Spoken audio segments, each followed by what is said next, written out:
The Detroit Pistons suck. They are awful, okay? They are just... Literally, sucks is like an understatement. They are one of the worst teams in NBA history at this point. They are currently, let's see, how many losses in a row do they have? 1, 2, 3... 21. 21 losses in a fucking row.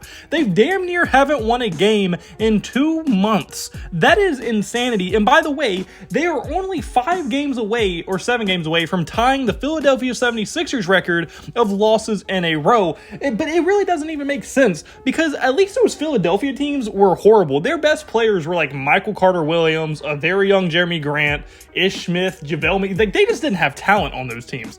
But the Detroit Pistons legitimately have talent, and they were better than this last year. Now, they weren't good last year, obviously, but they were better than this. And how they managed to regress this much is beyond me. Like, I literally have no idea. Like, last year, at least they didn't have Cade Cunningham for the vast majority of the season. This year, he's played damn near every game, and they are horrible. Like, they only have 2 wins at this point in the season is ludicrous. Like, absolutely ludicrous, ridiculous, okay?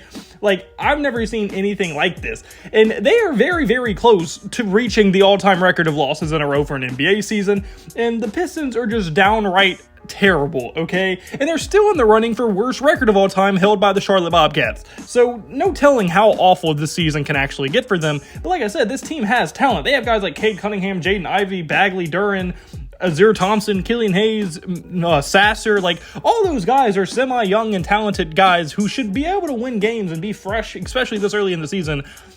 But no, that's been far from the case, and there's a few reasons why I think this, and I'll be getting to all that in this video. So if it does sound interesting, you want to just hear about the dumpster fire of a team that is the Detroit Pistons this year, let's just get right into this video.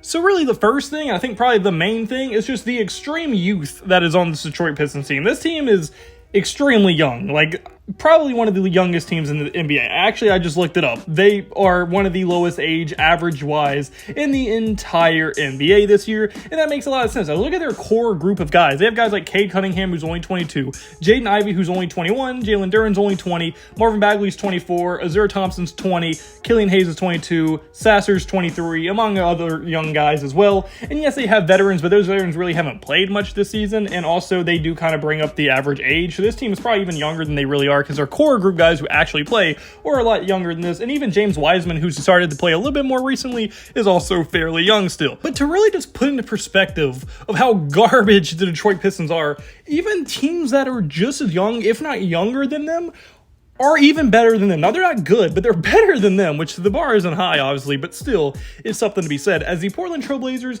the Spurs, the Hornets, and the Jazz are all teams that are younger than them, and they are some of the worst teams in the NBA, but they are all a lot better than the Detroit Pistons, and they've also been younger for a lot less of a time, honestly, and they looked even better set up for the future than the Detroit Pistons. So if those teams are just garbage, the Detroit Pistons are like garbage with a layer of shit on top of it, and a layer of ass on top of it as well, okay? They're just a really, really bad team. And it is a lot due to how young they are, but I don't think that's a valid excuse, because like I said, there's also younger teams than them that are just still better than them as well. They're just a little bit worse. And it's okay to be a bad team, but it's not okay to be 2 and 22 or whatever they are. That's not okay at all. They're just, like, that's ridiculous. And now another pretty big reason that I would say for this horrible start they've off to is because they just had some very odd coaching decisions, to put it kindly, okay? I mean, their starting lineup has repeatedly changed over the games that they've already played. Like, the beginning of the season,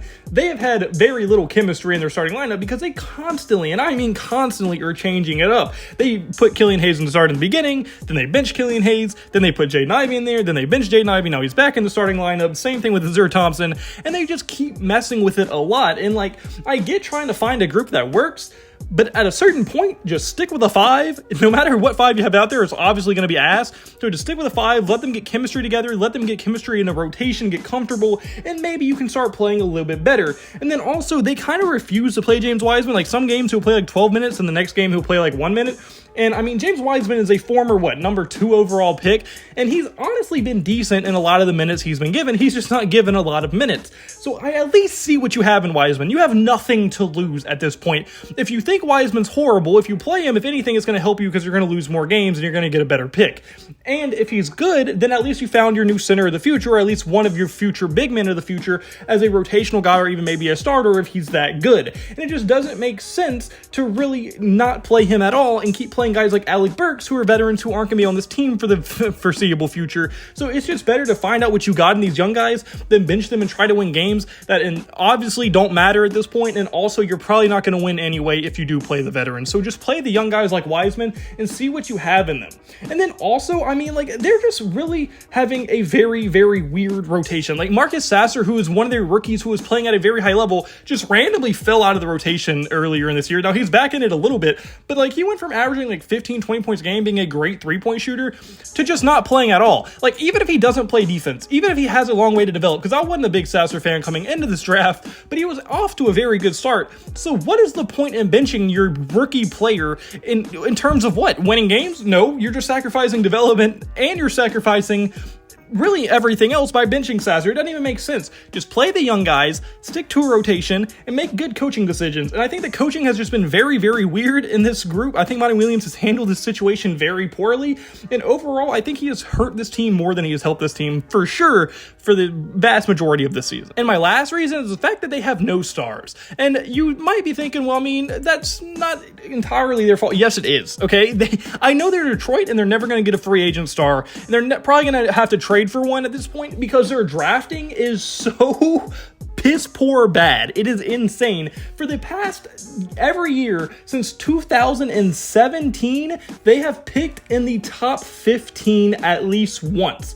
And in every single one of those years, this is what those drafts look like since 2017. In 2017, they had the 12th overall pick and they picked Luke Kennard. Now, they haven't even had Luke Kennard for the vast majority of his career in the best parts of his career. But even then, I mean, 12th overall pick, that's an okay player, but far, far from a star, even far from a starting level shooting guard, honestly. And then in 2019, they picked round 1, pick 15, and they picked Sekou Doumbouya. Now, I don't know if y'all even know who that is, and I very, very vaguely know about him because of Kenny the fourth quarter, king of the fourth quarter, Kenny Beecham.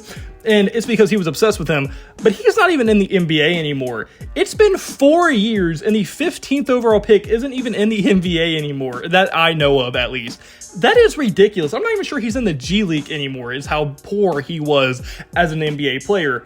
And then 2020, they had the 7th overall pick, and they picked Killian Hayes. Now, I will say, I was very high on Killian Hayes, and he has shown flashes at times, and he's been a decent point guard at this point in the season, but he has not been worth the 7th overall pick at all. He has been a bust for their expectations. Now, he might not be a horrible player, and he might be a usable NBA rotational guy, but for the 7th overall pick, that is a very, very bad pick. And then the very next year, they had the 1st overall pick, and they picked Cade Cunningham. Cade Cunningham has not worked out for them. Now, a lot of that's due to injury, and he has shown a lot of flashes this season and getting back to maybe the Cade Cunningham we once expected, but he is not looking like the superstar, megastar that Cade Cunningham and the Detroit Pistons were hoping for, and he's not looking like the main guy that's going to lead them to any playoff success or championship success in any time in the future. And then in 2022, they picked Jaden Ivey and Jalen Duren. Now, I think both those picks were solid. Now, I wasn't high on Jalen Duren, but the fact that he was their 2nd lottery pick makes me feel a lot better about him, and I do think he will be a starting level center. But I don't think he will be an all-star like a lot of people think he is, but I think he will be a starting level center with great athleticism and shot blocking ability and also rebounding.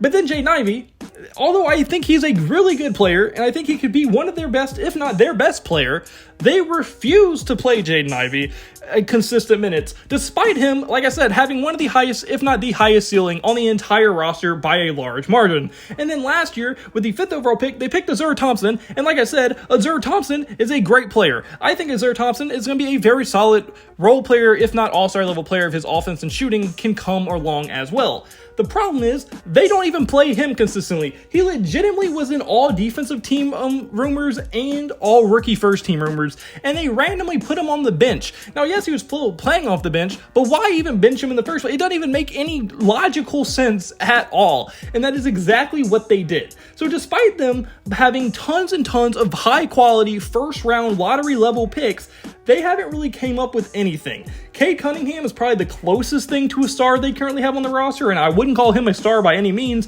Now, yes, like I said, I think Jalen Ivey and Azur Thompson have star potential, but they have to start developing them, and they have to start playing them consistently, even if it means losing even more games than you were going to lose in the first place, which I don't think is true. Like, I think they probably give them the best chance to win, plus you can develop them. And then maybe you can say Jalen Duren has all-star potential. I don't see it, but maybe, because I don't think his offensive game is ever going to evolve to the point to where it needs to be outside of dunking and layups, but maybe. He even has the potential in a long, kind of like home run kind of hitting thing. Like, maybe there's a world where he becomes a star. But I legit think Ivy, Azur, and Cade Cunningham could all become all-stars if they just develop them and play them correctly and they can avoid injuries. But unfortunately for the Detroit Pistons, they have seemed inept in developing talent. They've seemed inept in drafting talent. They've made bad move after bad move in trades as well. And I just don't see that turning around anytime soon. And unfortunately for Detroit Pistons fans, it looks like the Motor City is going to continue to be out of gas for a very, very long time. But unfortunately, guys, that's going to be my first video. So comment below. Do you agree with me? Do you think the Detroit Pistons suck? How do you think they can get better? I want to hear your thoughts in the comment section below. If you like the point, hit the like button, subscribe button, mean the absolute word to me. And I hope you have a blessed day. Could I have a blessed day? So you need to have a blessed day. All glory, guys. See you in the next video. Goodbye. Boo.